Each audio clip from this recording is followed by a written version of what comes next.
Bismillahirrahmanirrahim. Assalamualaikum warahmatullahi wabarakatuh. Di sini saya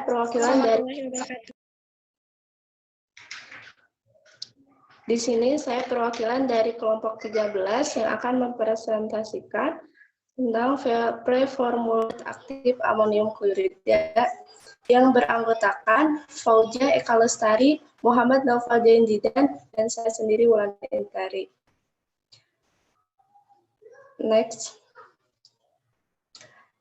Ya, yang akan kami bahas yang pertama yaitu tinjauan farmakologi zat aktif, kemudian formula umum, analisa formulasi zat aktif dan eksipien, kemudian pendekatan formulasi dan formulasi akhir.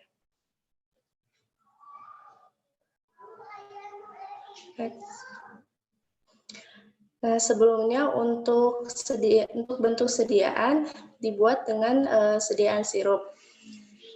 Kemudian untuk farmakokinetiknya, amonium klorida diserap dari saluran pencernaan, amonium diubah menjadi urea di hati, kemudian anion yang dibebaskan ke dalam darah dan cairan ekstraseluler menyebabkan asidosis metabolik dan menurunkan pH urin.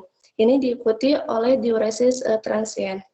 Kemudian untuk indikasinya, amonium klorida digunakan sebagai ekspektoran pada batuk produktif untuk mengencerkan dahak dan meredakan batuk. Kemudian untuk efek samping, yaitu adanya mual, kejang, muntah, hipokalemia, dan asidosis metabolik. Kemudian untuk kontraindikasi, amonium klorida merupakan kontraindikasi pada pasien dengan gangguan hati ataupun ginjal. Next. Nah, kemudian untuk formula umum, tiap 5 mili mengandung difehidramin hidrokolidrum yaitu 12,5 mg, amonium kloridum 130 mg, natri sitras 60 mg, kemudian amonium citrisum 40 mg, saccharum album 3,6 mg, aethanolol 90% 0,25 ml, mentholum 1 mg, kemudian sorbitolum solution 70% 0,375 mg, kemudian aqua destillata 8-5 ml. Next. Nah, kemudian analisa preformulasi zat aktifnya. Yang pertama mungkin untuk amonium kloridanya bisa dilihat rumus dan bobot molekul, kemudian pemberian, titik leburnya, kemudian kelarutan, stabilitas, penyimpanan dan penandaan dan khasiatnya. Next.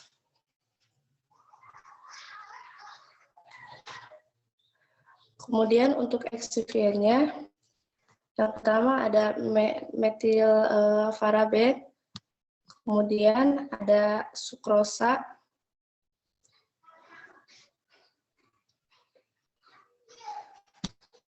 kemudian ada metholum dan aethanolol 90%.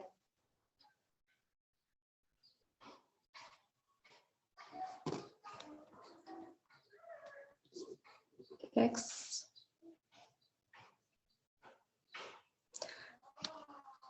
Pendekatan formulasinya, pertama alasan dibuat sediaan sirup, yaitu karena kelarutan amonium klorida ataupun bahan aktifnya yang bagus dalam air dan juga stabil secara kimia.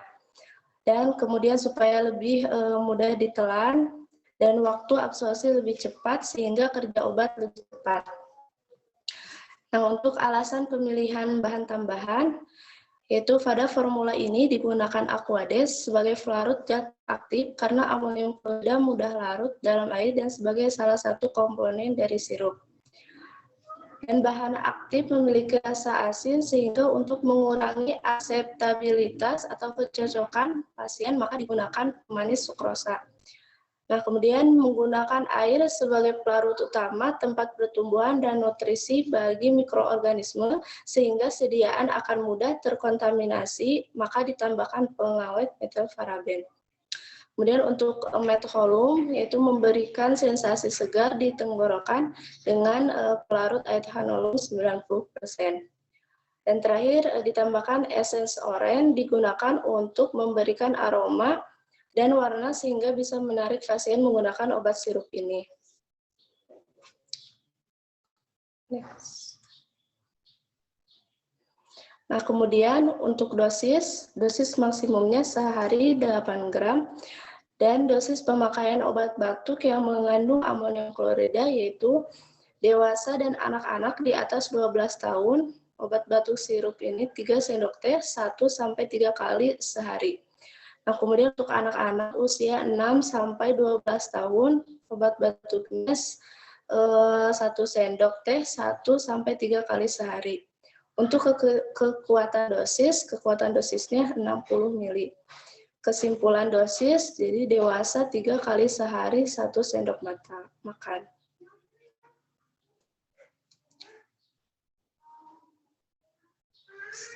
Nah, yang terakhir untuk formula akhirnya, amonium kloridum 3 gram, kemudian sukrosanya 6 gram, metilparaben 0,06 gram, kemudian metholum 0,07 gram, essence orange GS, pewarna orange GS, kemudian etanolum GS, dan aqueous ed 60 ml.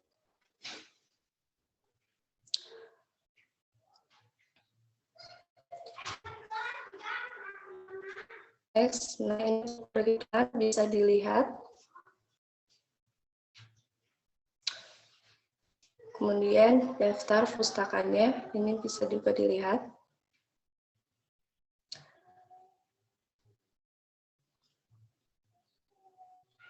Nah, terima kasih. Itu yang dapat kami sampaikan. Mohon maaf bila ada kesalahan. Wassalamualaikum warahmatullahi wabarakatuh.